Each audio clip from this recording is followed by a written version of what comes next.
Hi friends, welcome back to Harsha and అయా channel. ఈరోజు వీడియోలో కాకరకాయ కర్రీ ఎట్లా చేసుకోవాలో ఈజీ రెసిపీ చూపిస్తాను. ఒక 2 కాకరకాయలు, ఒక టమాటా, ఒక ఆనియన్, వెల్లుల్లి రవ్వలు, ఒక 7-8 బెల్లం 3 ముక్కలు పీసెస్లో, ఒక 2 టేబుల్ స్పూన్ల కారము, 3 టేబుల్ స్పూన్ల కొబ్బరి, 3 టేబుల్ స్పూన్ల ధనియాలు, కొత్తిమీర, 2 ఆనియన్స్, 2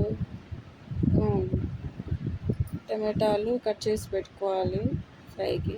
ఇక్కడ మిక్సీలోకి ఒక ఆనియన్, ఒక టమాటా, వెల్లుల్లి రెమ్మలు, 7 వెల్లుల్లి రెమ్మలు, కొత్తిమీర, కొబ్బరి వేసి మిక్సీ చేసుకోవాలి.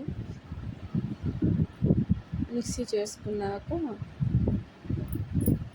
చూపిస్తాను. అంత లోపల బెల్లము పొడిగా చేసుకోవాలి. బెల్లంని పేస్ట్ చేసుకున్నాక చింతపండు గుప్పెడంత తీసుకున్నాను, నానబెట్టుకున్నాను. గుప్పెడంత చింతపండు నానబెట్టుకొని పక్కన పెట్టుకున్నాను. ఇక్కడ కాకరకాయలు 2 పెద్దవండి, ఇవి కుక్కర్లో వేసి విజిల్కి పెడుతున్నాను. 2 విజిల్స్ వస్తే చాలు. వాటర్ వేసి విజిల్ పెట్టాలి. వాటర్, ఉప్పు వేసి. వీడియో వచ్చిన వాళ్ళకి కాదండి, తెలియని వాళ్ళకి వీడియో పెడుతున్నాను. తెలిసిన వాళ్ళు స్కిప్ చేసేయచ్చు.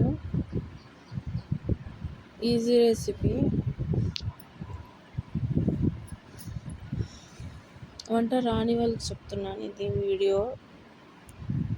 వీడియో చూస్తున్నారు కానీ సబ్స్క్రైబ్ చేసుకోవడం లేదు. ప్లీజ్ సబ్స్క్రైబ్ చేసుకోండి.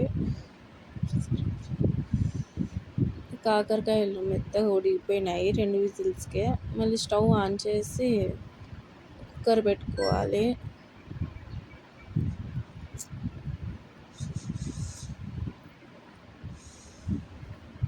కుక్కర్ పెట్టుకొని ఒక 4-5 చెంచాలు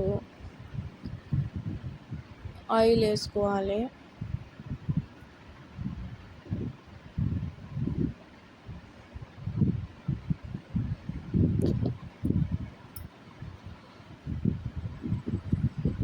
ఇది అన్నంలోకి, కూరలోకి, ఈ కూర అన్నంలోకి, చపాతీలోకి బాగుంటుంది కాకరకాయ కర్రీ.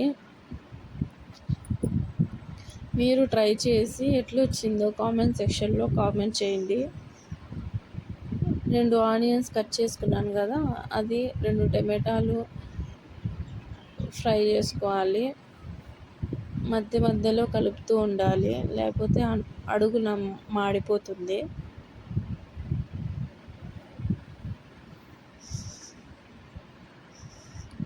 ఇంకొద్దిగా ఉప్పు వేసుకొని, దాంట్లో వేసినాం కదా కాకరకాయలు, దీంట్లో కూడా కొద్దిగా ఉప్పు వేసుకొని టమాటాలు మొత్తం వేసి బాగా కలుపుతున్నాను.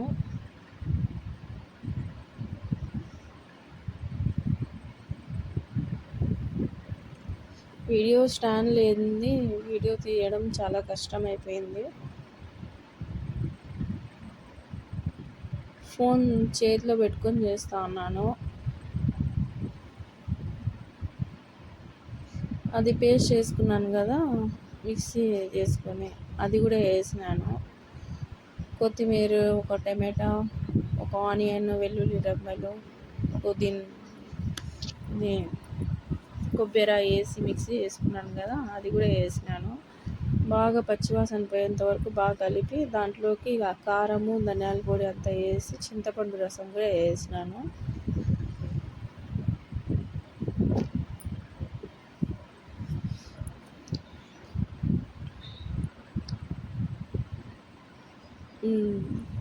బాగా కలిపి బాగా మసాలా వేయించుడండి. దీంట్లోకి బెల్లం వేసేయాలి. దీంట్లోకి బెల్లం వేసి దంచి పెట్టాను కదా, ఆ బెల్లం మొత్తం వేసేయాలి. వేసేసి స్లో ఫ్లేమ్లో 1/2 అవర్ ఉడకనియాలి. మసాలాలు మొత్తము ఉడికితే పచ్చివాసన ఏం ఉండదు. కుక్కర్ మూత ఏం పెట్టకూడదు, అట్లనే ఉడకనియాలి. 1/2 అవర్ అట్లే ఉడకనిస్తే మళ్ళీ వేసుకోవచ్చు. కాకరకాయ మొత్తం వేసినాను, ఉడకబెట్టుకుంది. కొద్దిగా వాటర్ వేయాలి, నాకు తక్కువ అనిపించింది అందుకు వాటర్ వేసుకున్నాను.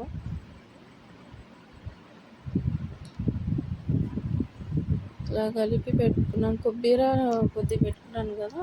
ఇంతేనండి ఈ వీడియో. చూసారు కదా, 1/2 అవర్ అయిపోయింది, బాగా ఉడికిపోయింది. మీకు కానీ వీడియో నచ్చితే లైక్ చేయండి, షేర్ చేయండి,